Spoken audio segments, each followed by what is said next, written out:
बारिश में सास बहू के गरम पराठे। आलू ले लो आलू, 30 रुपए किलो आलू। भैया 20 रुपए किलो लगा लो तो 2 किलो ले लूंगी। अरे बहन जी एक ही दाम है। अरे बेकार होने से बेहतर है कम से कम सस्ता ही दे दो। तुम ठेले वाले भी ना सड़ने दोगे माल को, लेकिन ये नहीं कि सस्ते में बेच दे। अच्छा ठीक है बहन जी, गुस्सा ना करो, लाओ बोनी का समय है, ले जाओ। दोनों बाप बेटे आजादपुर मंडी में आलू बेचने का काम करते थे। सुबह से शाम तक वो जितने भी पैसे कमाते हैं उससे ही अपने परिवार का गुजारा चलाते हैं। सारा दिन आलू बेचकर शाम को दोनों घर लौटते हैं। पापा आ गए, पापा आ गए, आप मेरे लिए क्या लेकर आए हो? मैं अपनी गुड़िया के लिए उनकी मनपसंद चॉकलेट और टॉफी लेकर आया हूँ। ओफो, क्या जरूरत थी बेकार ही पैसे बर्बाद करने की, और इतना मीठा खिलाएंगे ना तो इसके सारे दांत खराब हो जाएंगे। बहू एक ही तो पोती है हमारी, अब उसकी इच्छा पूरी नहीं करेंगे तो किसकी करेंगे। जा गुड़िया तो जाकर खेल। ये मेरे प्यारे दादाजी। हाँ हाँ बहू, ये सब्जी लेकर जाकर रख दो। और ममता, ये तुम्हारी कुछ दवाइयाँ हैं, और साथ में एक छोटा सा जूस का डब्बा। पैसे खत्म हो गए थे इसीलिए बड़ा जूस का डब्बा नहीं ले पाया। 1-2 दिन में जैसे ही पैसे होंगे तो बड़ा वाला भी ले आएंगे। आप दोनों गरीबी में भी हम सबका कितना ध्यान रखते हैं। माँ औरों की तरह हम भी अपने परिवार को सारी खुशियाँ देना चाहते हैं। मैंने और बाबूजी ने सोचा है एक बार थोड़े पैसे इकट्ठे हो जाएं तो हम दुकान किराए पर लेकर सब्जी और फलों की दुकान खोल लेंगे, जिससे हमारी आमदनी अच्छी होगी और हम भी और लोगों की तरह अच्छी जिंदगी जी पाएंगे। ये सब तो ठीक है जी, लेकिन फिलहाल तो मुझे आने वाली बरसात की चिंता सता रही है। हमें भी यही चिंता सता रही है पायल। फिर कुछ दिनों बाद नूरपुर गांव में बरसात का मौसम शुरू हो जाता है। बाहर काले बादल छाने लगते हैं और बादलों की गड़गड़ाहट के साथ तेज बारिश होने लगती है। मनोहर और सुमित ठेला लेकर आलू बेचने के लिए जाने लगते हैं। बाहर बहुत तेज बारिश हो रही है, ऐसे में आप आलू बेचने कैसे जाएंगे?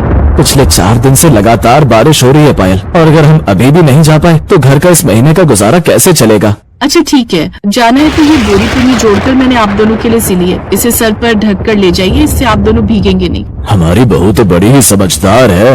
अब वो दोनों सर पर पन्नी से ढककर आलू बेचने निकल पड़ते हैं, लेकिन जैसे ही बारिश में वो ठेला लेकर मंडी पहुंचते हैं तो वहाँ के हालात देखकर हैरान रह जाते हैं। अरे बाप रे सुमित बेटा, मंडी में तो हर जगह घुटनों तक पानी भरा है। अब हम यहाँ पर आलू कैसे बेचेंगे? बाबा, लगता है हमें गली गली ठेला लेकर घूमना पड़ेगा, लेकिन इसका भी फायदा है, जो लोग बारिश के चलते मंडी तक नहीं आ पाते उन्हें भी घर पर रहकर सब्जी मिल जाएगी। सही कहा बेटा, चल फिर देर क्या करनी। अब दोनों बाप बेटे बारिश में गली गली घूमकर सर पर बोरी ढककर आलू बेचने निकल पड़ते हैं, लेकिन बारिश में मुश्किल से कम ग्राहक ही उनके पास आ पाते। रजत, एक बाहर आलू वाला है, ऐसा कर थोड़े आलू ले ले, आज तो हमारे लिए गर्मा गर्म आलू के पराठे बना दे।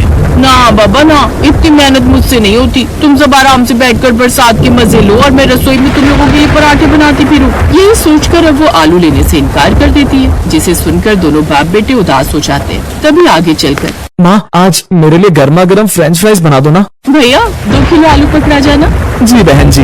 उस भारी बरसात में भी मुश्किल से उनके वही 2 किलो आलू ही बिकते, जिससे मायूस होकर वो लोग घर लौट आते। ऐसे अगले कुछ दिनों तक बारिश और भी बढ़ती जाती है, साथ ही घर में अब राशन पानी की भी दिक्कत होने लगी थी। बारिश की वजह से हर जगह पानी इकट्ठा होने पर अब दोनों बाप बेटे काफी दिनों तक आलू बेचने के लिए बाहर नहीं जा पाए, जिसके चलते उनकी धीरे धीरे हालात काफी खराब होने लगते। वहीं हाथ में पैसा न होने पर उन सबको हर रोज आलू की चीज ही खानी पड़ती। बहू, आलू का कुछ और नहीं बन सकता है क्या? माँ जी, कुछ और बनाने के लिए उतना सामान भी तो लगेगा। घर में बस आलू, आटा और कुछ बचे कुचे मसाले ही हैं। अब मैं इनसे और क्या ही बनाऊं? माँ, आलू का पराठा बना लो ना। आलू का पराठा खाए हुए हम लोगों को काफी समय हो गया है और सबको कुछ नया खाने को भी मिल जाएगा। अरे वाह, मेरी गुड़िया ने तो कितना अच्छा आइडिया दिया है। सच में बहू, बड़े दिन हो गए और बरसात में तो गर्मा गर्म आलू के पराठे और पुदीने की चटनी खाने को मिल जाए तो मजा ही आ जाए। अपनी बेटी की बात को सुनकर पायल ऐसा ही करती है और जल्दी से चूल्हे पर आलू को उबाल लेती है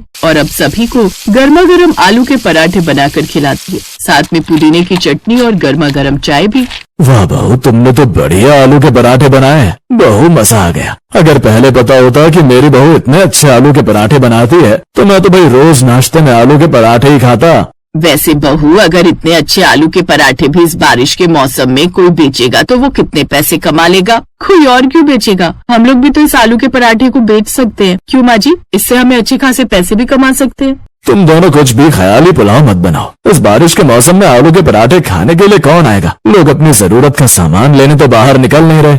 उन सब की बातें सुनकर पायल को थोड़ा हौसला तो आता है, लेकिन साथ ही वो घबरा भी रही थी कि अगर कोई ग्राहक नहीं आया तो। ऐसे कुछ दिन बीत जाते हैं। घर में आर्थिक तंगी बढ़ने लगी थी। फिर एक रोज धीमी बारिश होने पर मनोहर और सुमित फिर से आलू बेचने निकल जाते हैं। तभी पीछे से घर में पायल अपनी सास से कहती है, माँ जी क्यों ना हम आज आलू के पराठे बेचे। हमारे पास जो स्टोव रखा है उसी पर गर्मा गर्म आलू के पराठे और चाय हम यही घर के आंगन में टपरी लगाकर बेचते हैं। देखिए माँ जी, अगर हम सब साथ में मिलकर काम करेंगे तभी घर के हालात सुधर सकते हैं। आइडिया तो अच्छा है बहू, चल पहले हम पुराना टेबल लगाकर और टपरी बनाकर तैयारी कर लेती हैं। दोनों सास बहू आंगन में टपरी लगाकर उस पुराने लकड़ी के बड़े से मेज पर स्टोव और कुछ बर्तन रख लेती हैं। पायल अंदर चूल्हे पर आलू उबालकर उसका मसाला बनाकर तैयार कर लेती है। फिर बाहर आकर वो गर्मा गर्म आलू के पराठे और चाय बनाकर बेचने लगती है।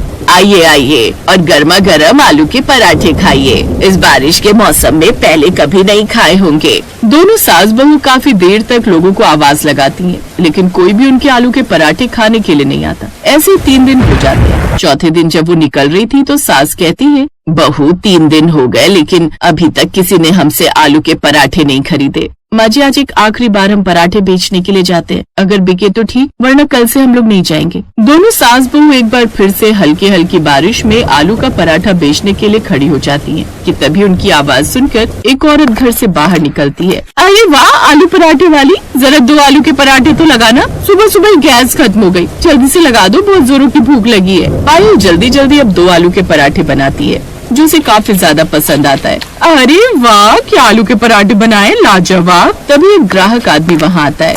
अरे बहन इतनी तारीफ कौन करता है आलू के पराठों की, वैसे ही तो होंगे जैसे घर पर बनते हैं।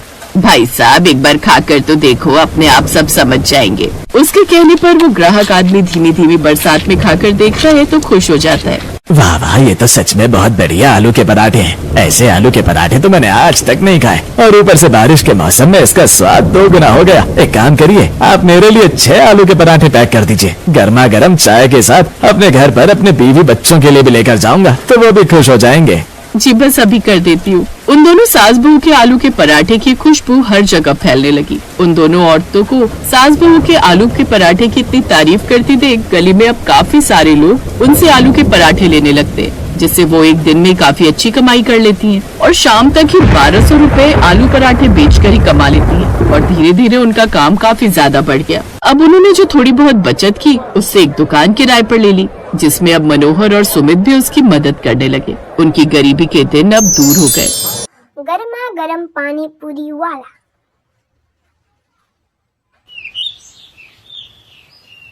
बाबा आप आज गर्मा गर्म पानी पूरी बनाकर तैयार रखना, आज मेरे साथ सौम्या भी आएगी शाम को आपके हाथ की पानी पूरी खाने। हाँ हाँ लाडो, आज तुम दोनों सहेलियां कॉलेज से लौटते वक्त मेरे ठेले में आना, मैं तुम दोनों के लिए गर्मा गर्म पानी पूरी बनाकर खिलाऊंगा। हाँ मेरे प्यारे बाबा। रीना खुशी खुशी बस पकड़कर कॉलेज चली गई। कॉलेज में सौम्या को भी उसने ये बात बताई तो वो भी बड़ी खुश हुई। हाय हरिया काका के हाथ की गर्मा गर्म पानी पूरी तो मुझे भी बहुत पसंद है। गर्मा गर्म पानी वो तो मैं भी खाऊंगी, वो तो मुझे भी बड़ी पसंद है, मैं भी चलूंगी खाने। ठीक है फिर तुम दोनों चलना। शाम को रीना अपनी दोनों सहेलियों के साथ अपने बाबा के ठेले पर आ जाती है। हरिया बीच बाजार में गर्मा गर्म पानी पूरी बनाकर बेचता था। इस तरह की पानी पूरी शहर में कोई नहीं बेचता था, इसलिए कुछ अलग नाम सुनकर सभी उसके ठेले पर पानी पूरी खाने जरूर आते। धीरे धीरे रीना भी अपने बाबा से गर्मा गर्म पानी पूरी बनाना सीख गई। ऐसे ही समय बीतता जाता है। कॉलेज की पढ़ाई खत्म करने के बाद दोनों अमीर सहेलियां पढ़ाई करने के लिए बैंगलोर चली जाती हैं और इधर अब रीना के बाबा की तबीयत ठीक नहीं रहती, जिस कारण अब वो ये अपने बाबा का काम संभाल लेती है। वो सारा दिन ठेला यहाँ से वहाँ लेकर पानी पूरी बेचती और गर्मा गर्म पानी पूरी ठेले पर बनाकर आने वाले ग्राहकों को खाने को देती। गर्मा गर्म पानी पूरी खाओ, गर्मा गर्म पानी पूरी एक बार खाओगे बार बार आओगे, आइए आइए गर्मा गर्म पानी पूरी। कुछ साल और बीत गए और अब निधि और सौम्या की शादी 2 सगे भाइयों से हो गई। उनके पति भी अमीर घर से ही थे। वो दोनों उन दोनों का खूब ख्याल रखते। इधर रीना को अपनी दोनों सहेलियों की याद तो आती, लेकिन उसके पास उन दोनों का फोन नंबर भी नहीं था कि वो उनसे कांटेक्ट कर सके।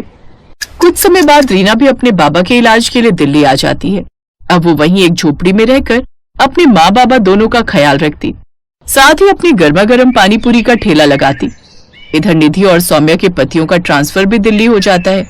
फिर एक रोज सौम्या चलो, आज मैं तुम सबको पानी पूरी खिलाने ले चलता हूँ। तुम सबको तो पता ही है दिल्ली खाने पीने के लिए कितनी मशहूर है। हाँ, फिर तो सभी चलते हैं, बड़ा मजा आएगा। वो सभी सुखीराम पानीपुरी वाले की पानीपुरी खाने खान मार्केट चले जाते हैं, जिसे खाकर सौम्या कहती है, मुझे तो यहाँ की पानीपुरी बिल्कुल पसंद नहीं आई। हाँ सौम्या, और खाकर तो देखो। सौम्या बिल्कुल ठीक कह रही है, वो स्वाद नहीं है इसमें, हमें नहीं खानी और पानीपुरी। पानीपुरी तो हरिया काका और हमारी दोस्त रीना बनाती है, लेकिन पता नहीं अब वो कहाँ है। कमाल है, इतनी बढ़िया तो है। खैर, मैं तो एक प्लेट और खाऊंगी। ऐसे ही समय बीतता है। फिर एक रोज, यार निधि पता नहीं अपनी दोस्त रीना कहाँ होगी, कैसी होगी। कॉलेज छोड़ने के बाद उससे कभी मिलना ही नहीं हुआ। हाँ यार, मुझे भी उसकी बड़ी याद आती है। एक बार जब कानपुर गई थी अपनी कजिन की शादी में तो उसके घर भी गई थी, लेकिन वहां ताला लगा हुआ था। काश वो हमें फिर मिल जाए। ऐसे ही समय बीता। एक रोज सौम्या का पति अंकित, सौम्या कल मेरे ऑफिस के एक क्लाइंट की शादी है, तुम सबको भी वहां चलना है। हाँ, इसीलिए तुम दोनों भी रेडी हो जाना, और माँ और प्रीति भी साथ चलेगी। उसने बार बार रिक्वेस्ट की है कि सबको पार्टी में साथ लाए। अच्छा ठीक है, हम सब तैयार रहेंगे। निधि तू वो पर्ल्स मेकओवर वाले को अभी से बुक कर ले। ठीक है, मैं आज ही फोन कर देती हूँ। फिर अगले दिन वो सभी शादी में तैयार होकर चले जाते हैं। वो एक काफी बड़ी पार्टी थी जिसमें तरह तरह के स्टॉल लगे हुए थे। वो दोनों एक तरफ खड़ी थी, तभी उनकी ननद प्रीति आती है। निधि भाभी, सौम्या भाभी, आप यहाँ के गोलगप्पे खाकर तो देखो, कसम से आज तक इतने अच्छे गोलगप्पे आपने नहीं खाए होंगे। अरे नहीं प्रीति, हमें नहीं खाने। वो सच कह रही है बहू, तूने यहाँ के गोलगप्पे खाए ना तो तू अपनी उस दोस्त के गोलगप्पे भी भूल जाएगी जिसकी तुम दोनों तारीफ करती फिरती हो। निधि और सौम्या दोनों उस पानीपुरी के स्टॉल पर जाती हैं जहाँ वो खाती हैं गर्मा गर्म पानीपुरी।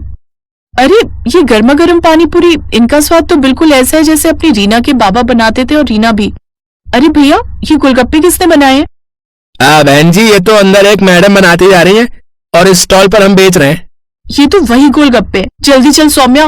वो दोनों अंदर जाती हैं जहाँ रीना गर्मा गर्म गोलगप्पे बना रही थी। सौम्या और निधि को वो देखती है तो बड़ी खुश होती है। सौम्या, निधि, तुम दोनों यहाँ, तुम दोनों की शादी हो गई, कितनी अच्छी लग रही हो तुम दोनों।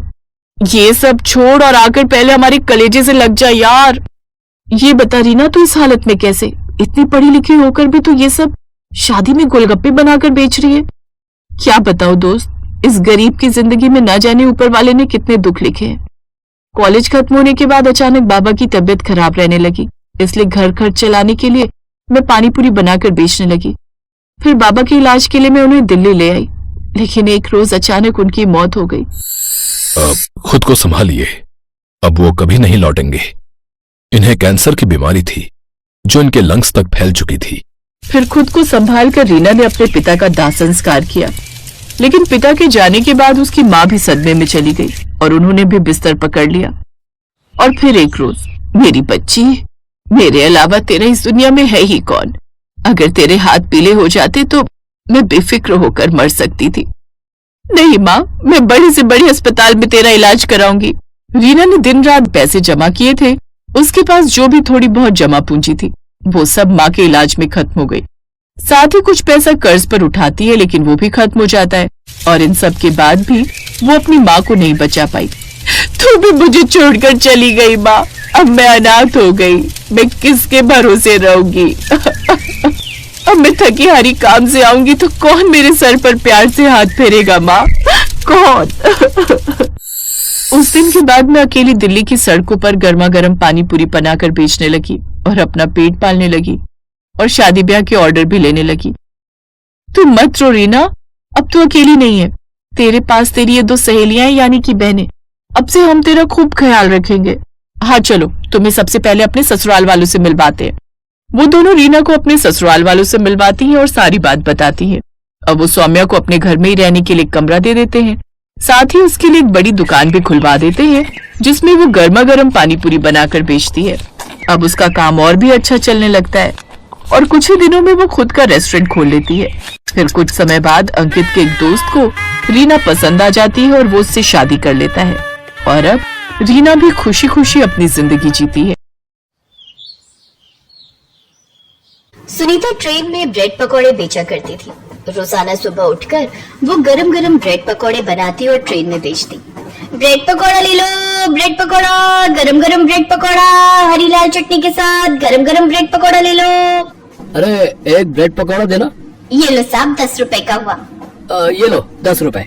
हेलो, हाँ बोलो। फोन में आवाज साफ नहीं आ रही है। अभी पकौड़े बेच रही हो, तुम घर पहुँचो। और हाँ, सब्जी लेते जाना। पूजा को बोलना मैं थोड़ी देर में घर में आ जाऊंगी, तब तक वो सब्जी बनाकर रख लेगी। हाँ रखती हूँ। पकौड़े बेचने दो अब, नहीं तो ठंडे हो जाएंगे तो ग्राहक खरीदेंगे नहीं। सुनीता का पति मोहन रेलवे स्टेशन पर ही कुली का काम करता था। दोपहर के समय जब धूप बढ़ जाती तब मोहन घर चला जाता था। फिर शाम के समय वो स्टेशन पर आता और देर रात तक काम करता।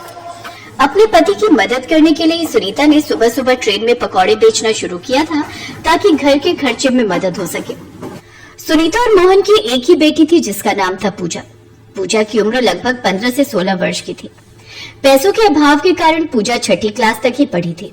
ऐसे ही सुनीता का काम चल रहा था, पर अब सुनीता की देखा देखी और भी पड़ोस की औरतों ने ब्रेड पकौड़े बेचने शुरू कर दिए। अब सुनीता किसी का हाथ तो रोक नहीं सकती थी, पर वो परेशान हो गई क्योंकि इस वजह से उसके काम पर असर पड़ गया था। जहाँ पहले वो रोजाना के 30-40 पकौड़े आराम से बेच लेती थी, वहीं अब 10 पकौड़े भी बड़ी मुश्किल से बिक रहे थे। सुनीता एक काम कर, तो ये ब्रेड पकौड़ा बेचना छोड़ दे। बेकार में तू रोज नुकसान करती है। बेसन, तेल, ब्रेड, मिर्च, मसाला सब कुछ तो लगता है। कमाई 100 रुपए की नहीं होती और लागत उससे ज्यादा की होती है। हाँ, थोड़े दिन और देखती हूँ, अगर नहीं चला तो कुछ और सोच लूंगी। अभी जो बनाए हुए वो तो बेच ही आऊं। माँ, आज मैं भी तुम्हारे साथ चलती हूँ। आज घर पर तो कोई काम है नहीं और तुम कह रही हो कि तुम्हारे सिर में भी दर्द है। तुम जाओगी तो मुझे तुम्हारी चिंता रहेगी। चलो मैं साथ चलती हूँ। लेती जा पूजा को, सही कह रही है। अकेले कहीं चक्कर खाकर गिर गई तो और मुसीबत आ जाएगी। काम की चिंता से कुछ दिनों से सुनीता का बीपी बढ़ा हुआ था। इस वजह से उसके शरीर में भी दर्द था। पूजा भी सुनीता के साथ ब्रेड पकौड़े बेचने चली गई। बेटा, एक ब्रेड पकौड़ा देना। जी आंटी जी, ये लीजिए। ब्रेड पकौड़े ले लो, ब्रेड पकौड़े, गर्मा गर्म ब्रेड पकौड़े, लाल हरी चटनी के साथ स्वादिष्ट ब्रेड पकौड़े। अरे सुनीता, आज तू अपनी बेटी को भी ले आई ब्रेड पकौड़ा बेचने के लिए, पर इस डिब्बे में बेकार है तेरा घूमना। यहाँ पर मैं सभी यात्रियों को पकौड़े बेच चुकी हूँ। हाँ माँ, बड़ी मुश्किल से एक ही ब्रेड पकौड़ा बिका है। सब पहले ही मंजूताई से पकौड़े खरीद चुके हैं। हाँ मैं जानती हूँ, आज मुझे आने में थोड़ी देर हो गई, इसीलिए मंजू पहले ही आ गई थी और उसके बिक गए। पूजा बेटा, हम किसी के हाथ तो रोक नहीं सकते। मैं जानती हूँ मंजू, तूने मेरा काम खराब किया, पर मैं तुझे कुछ कह नहीं सकती। तू कोई और काम भी खोल सकती थी, पर तूने मेरी रोजी रोटी पर लात मारी है। अरे तुझे चलता काम होगा वही तो करूंगी, मेरी मर्जी, मैं जो बेचूं। ट्रेन में मेरी अच्छी कमाई हो रही है तो तू जल क्यों रही है? मैं जल नहीं रही हूँ मंजू, पहले मैं ब्रेड पकौड़े बेचती थी, तू तो अभी आई है। जली तो तू थी मेरे काम से, इसीलिए तो तूने मेरा देखा देखी ये काम शुरू किया। माँ, दूसरे डिब्बे में चलते हैं, तुम्हारी तबीयत ठीक नहीं है। इनके साथ बहस में पड़ोगी तो और तबीयत खराब हो जाएगी। सुनीता और पूजा दोनों ट्रेन के दूसरे डिब्बे में पहुंच गए। सुबह का समय था। डिब्बे में बहुत से यात्री अभी सो रहे थे। अचानक सुनीता की नजर एक विदेशी महिला पर पड़ती है। विदेशी महिला प्रेग्नेंट थी और अचानक उसकी तबीयत खराब हो गई थी। प्लीज प्लीज हेल्प मी, क्या यहाँ कोई आसपास डॉक्टर है? मेरी तबीयत कुछ ठीक नहीं है। मैडम जी, डॉक्टर तो है, पर आपको स्टेशन पर उतरना पड़ेगा। यहाँ स्टेशन के पास ही एक डॉक्टर की दुकान है। हाँ, मुझे यहीं उतरना है, मेरा होटल बुक है, पर अचानक मेरे पेट में दर्द हो गया। मेरा 5th मंथ चल रहा है, मैं प्रेग्नेंट हूँ और मैं चाहती नहीं कि मेरी तबीयत ज्यादा खराब हो और मेरे बच्चे को कोई नुकसान हो। नहीं नहीं नहीं, सब ठीक हो जाएगा। कभी कभी माँ बनने के दौरान 9 महीनों के बीच इस तरह के दर्द हो जाते हैं। डॉक्टर दवाई देगी तो आप ठीक हो जाओगे, मैं आपकी मदद कर देती हूँ। सुनीता और पूजा ने मिलकर उस विदेशी महिला का सामान उठाया। विदेशी महिला को सहारा देते हुए स्टेशन के पास ही एक लेडी डॉक्टर का क्लिनिक था। सुनीता और पूजा उस विदेशी महिला को डॉक्टर के पास ले गई। देखिए मारिया जी, वैसे तो आपको ऐसे समय में ट्रेवल नहीं करना चाहिए था, पर आपने बताया कि आपको अर्जेंट आना था इंडिया। कोई बात नहीं, नेक्स्ट मंथ की वापसी है ना, मैं तब तक के लिए कुछ अच्छी दवाइयाँ लिख दूंगी जिससे आपकी तबीयत बिल्कुल ठीक हो जाएगी और आप आराम से ट्रेवल करके विदेश वापस लौट सकते हो। बस थोड़े दिन आराम करना होगा और पूरा ख्याल रखना है। डॉक्टर जिनसे मेरा ट्रीटमेंट चल रहा है, आपने उनकी सारी दवाइयाँ वगैरह देख ली है ना? हाँ हाँ, मैंने सारी दवाइयाँ देख ली और कुछ ऐड भी की है दवाइयाँ जो आपके पेट में दर्द में आराम देगी। पौष्टिक खाना खाइए और कुछ दिन रेस्ट कीजिए।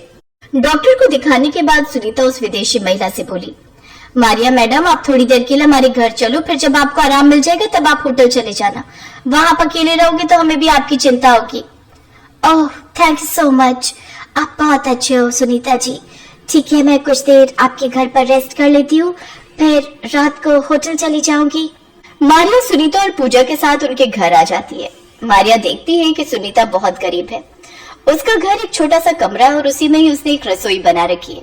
मारिया को एहसास होता है कि भले ही सुनीता गरीब है पर दिल से वो बहुत अमीर है। मारिया को पता चलता है कि सुनीता का ब्रेड पकौड़े का काम सही नहीं चल रहा। वो सुनीता को कुछ नया बेचने की सलाह देती है। मारिया जी, थोड़ी खिचड़ी और ले लो। बस सुनीता जी, आपने मेरा बहुत ख्याल रखा, थैंक यू सो मच। पेट में दर्द में बहुत आराम है, डॉक्टर ने जो दवाई दी उससे बहुत फर्क पड़ गया। वैसे आपने जैसे बताया कि ब्रेड पकौड़े का काम चल नहीं रहा, आप लोग कुछ और क्यों नहीं बनाते, जैसे कुछ डिफरेंट जो ट्रेन में ना बिकता हो। मैंने ट्रेन में सफर करते हुए देखा, ट्रेन में पिज्जा जैसा कोई आइटम नहीं दिखती। आप लोग ब्रेड पिज्जा क्यों नहीं ट्राई करते, बहुत टेस्टी भी होता है और बनाने में भी आसान, लोग ब्रेड पिज्जा खाना पसंद भी करेंगे। पर मारिया दीदी, हमें तो ब्रेड पिज्जा बनाना आता ही नहीं है। उसकी टेंशन मत लो, वो मैं बनाना सिखा दूंगी। आप लोगों ने मेरे लिए बहुत कुछ किया है, मैं भी तो आप लोगों के लिए कुछ करूं। मुझे अच्छा लगेगा अगर आपका ब्रेड पिज्जा का काम चल जाएगा तो कोशिश करके देखते हैं। मैं 1-2 दिन आपके पास रुक जाती हूँ, फिर होटल चली जाऊंगी, तब तक आप पिज्जा बनाना सीख जाओगे। पूजा, मैं तुम्हें कुछ सामान बताती हूँ, मार्केट से ले आओ। मारिया ने 2 दिन तक सुनीता और पूजा को ब्रेड पिज्जा बनाना सिखाया, सामान भी लाने में मदद की। उन्होंने सीखा कि किस तरह से ब्रेड पर सॉस, सब्जियां और चीज डालकर तवे पर पकाना है। वो पिज्जा छोटे बच्चे बड़ों सभी को पसंद आने वाला था। मारिया ने कुछ पैसों की भी मदद की। बहुत साफ सफाई के साथ पिज्जा को कैसे पैक करके बेचना है, ये सारे काम मारिया ने सुनीता और पूजा को बताए ताकि ब्रेड पिज्जा देखने में आकर्षित लगे। तीसरे दिन मारिया अपने होटल जा चुकी थी, पर उसने जो ब्रेड पिज्जा बनाना सुनीता और पूजा को सिखाया था, उस पर काम करते हुए सुनीता और पूजा ने पहली बार ट्रेन में ब्रेड पिज्जा बेचना शुरू किया। मंजू और बाकी औरतें भी हैरान थी कि सुनीता खाने की ये क्या नई आइटम ले आई है। फटाफट से सुनीता के ब्रेड पिज्जा बिक रहे थे। ब्रेड पिज्जा ले लो, गरम गरम ब्रेड पिज्जा, चीजी और टेस्टी टमाटो केचप के साथ। वाह माँ, तुमने तो बिल्कुल सही बोला। मारिया दीदी ने यही कहा था, सब हमारे ब्रेड पिज्जा बहुत पसंद कर रहे हैं। मारिया आंटी का आइडिया काम कर गया। हाँ, हमारी अच्छी बिक्री हुई है। लोग हैरान थे कि ट्रेन में पिज्जा भी मिलने लगा है। धीरे धीरे रोज के ऑर्डर बढ़ने लगे। कुछ समय बाद मारिया वापस जाने लगी, तब वो सुनीता और पूजा से बोली, पूजा, मैं चाहती हूँ कि तुम अपनी आगे की पढ़ाई फिर से शुरू करो। सुनीता, तुम और मोहन दोनों मिलकर ब्रेड पिज्जा का स्टॉल चलाना। कोई भी हेल्प चाहिए हो तो मुझे कांटेक्ट करना। सुनीता की आंखों में आंसू आ गए। वो और पूजा दोनों मारिया को दिल से धन्यवाद कहती हैं। कुछ दिनों बाद रेलवे प्लेटफॉर्म पर सुनीता और मोहन मिलकर ब्रेड पिज्जा का स्टॉल लगाने लगे और इधर पूजा ने दोबारा पढ़ाई शुरू कर दी।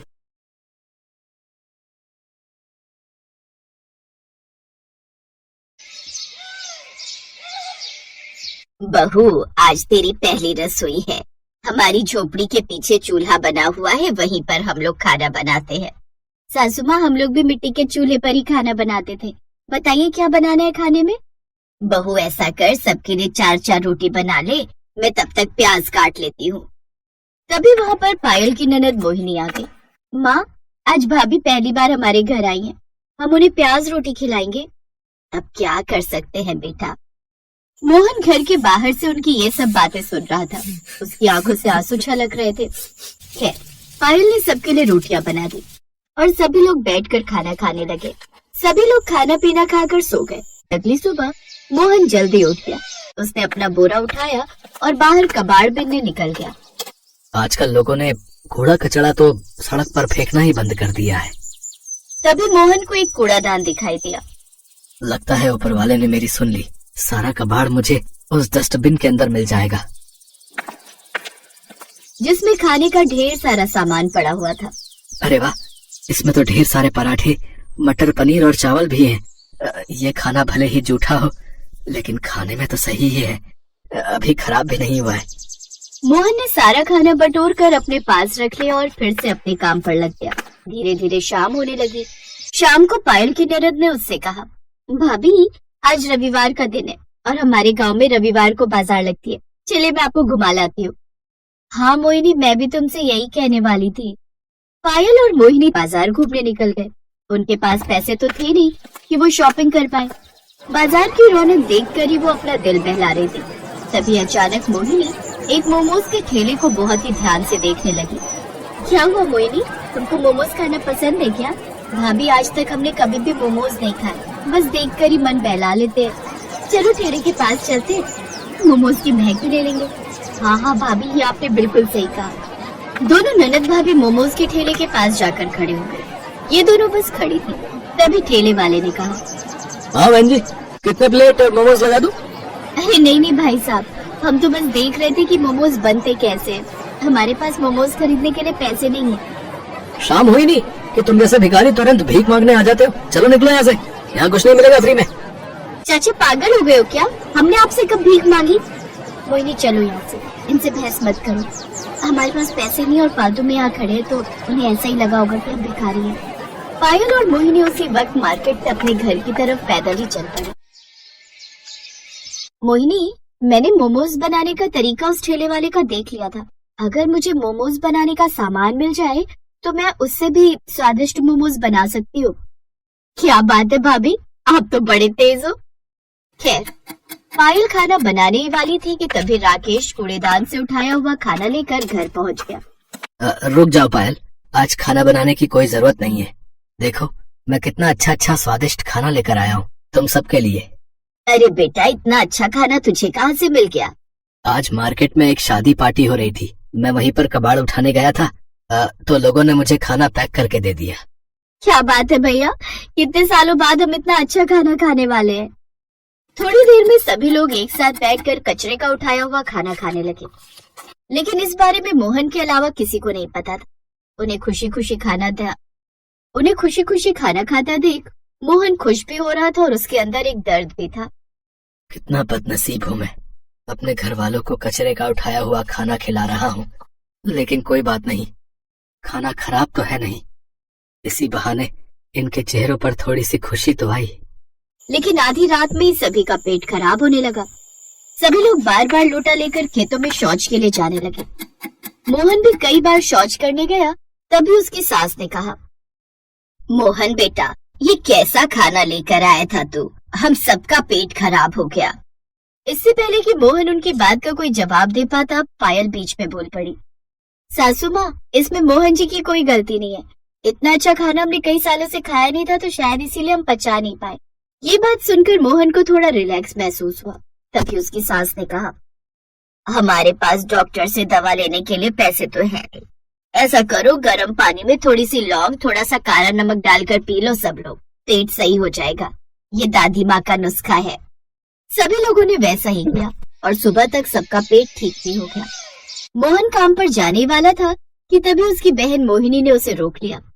भैया, हम सबको ना मोमोज खाने का बहुत मन कर रहा है। भाभी का भी बहुत मन है मोमोज खाने का। उन्हें मोमोज बनाना आता भी है। शाम को जब आप आना तो मोमोज बनाने का सामान लेते आना। बहन, मोमोज बनाने का सामान बहुत महंगा मिलता है। प्याज, आलू, हरी मिर्च, लहसुन, ये सब तो हम अपने घर के बाहर खुद ही उगा लेते हैं।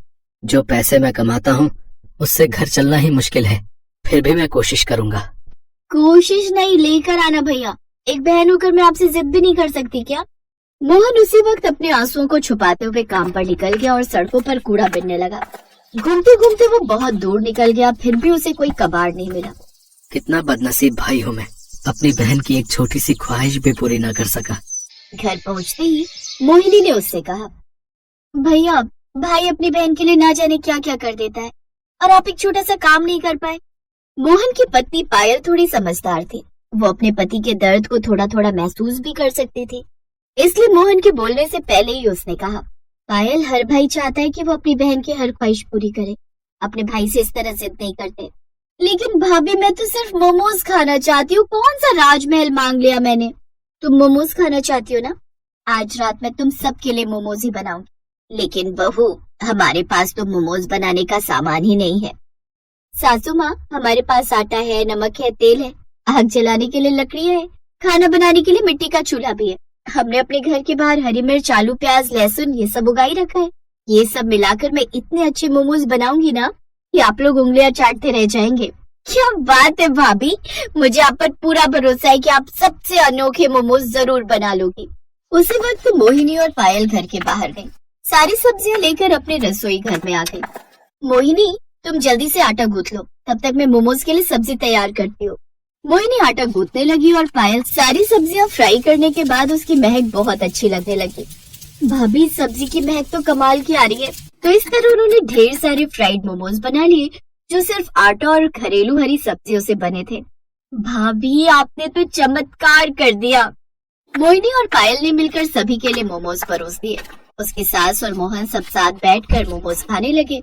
मोमोज आज मैंने अपनी जिंदगी में पहली बार खाया है, लेकिन फिर भी मैं शर्त लगाकर कह सकती हूँ कि इतना स्वादिष्ट मोमोज बड़े से बड़े होटल में भी नहीं मिलेगा। हाँ पायल, तुम दोनों ने तो कमाल कर दिया। अगर इसका स्वाद इतना ही अच्छा है तो क्यों ना हम घर के बाहर सब्जी वाले देसी मोमोज बेचें। अगले दिन से पायल और मोहिनी घर के अंदर देसी मोमोज बनाने लगी। लोगों को उन मोमोज का स्वाद सबसे अलग और स्वादिष्ट लगा। तो इस तरह अब मोहन ने कबाड़ बिनने का काम बंद कर दिया और सब खुशी खुशी रहने लगे।